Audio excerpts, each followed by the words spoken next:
Hey guys, Pastor Todd with your 2-minute devotion for today. And today we're continuing in Joshua chapter 8.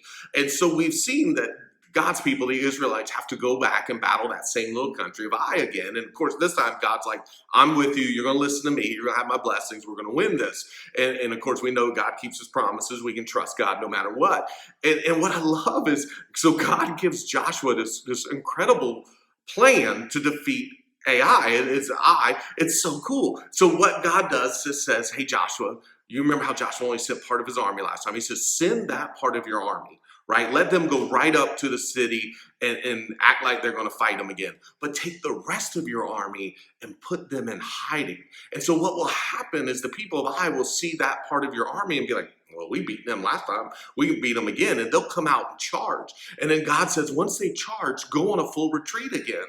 And they'll follow you on that retreat. And then they'll lead them right into an ambush. And those other parts of your army that are hiding can jump out and defeat them very easily. And so that's what happens. They go up. They're like, hey, we're here to fight. And they come out and God's people go on a retreat and Ai chases them, and then they get ambushed and they get annihilated. And this is crazy. And like, you may have seen something like that in a movie before, but what I love is back then, that's not how you fought.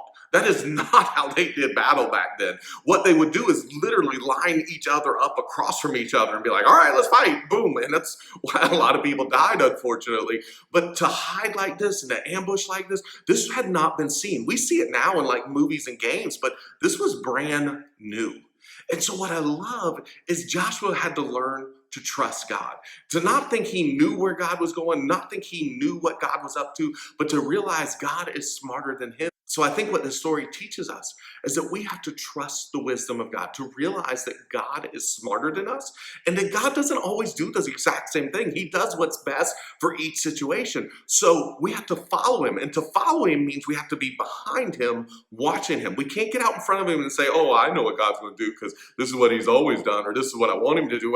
We have to be behind him and watch him and follow him. And Joshua had to learn that, and we have to learn that. The more we follow God, the better positions we will be in, because as we saw yesterday, when we do it God's way, it's going to work out. When we do it our way, there's no telling. Hey guys, hope you have an awesome week. Hump day, getting over it, almost done. Hey, under 10 days of school left. You're getting there. Hang in there. We will see you on May 27th.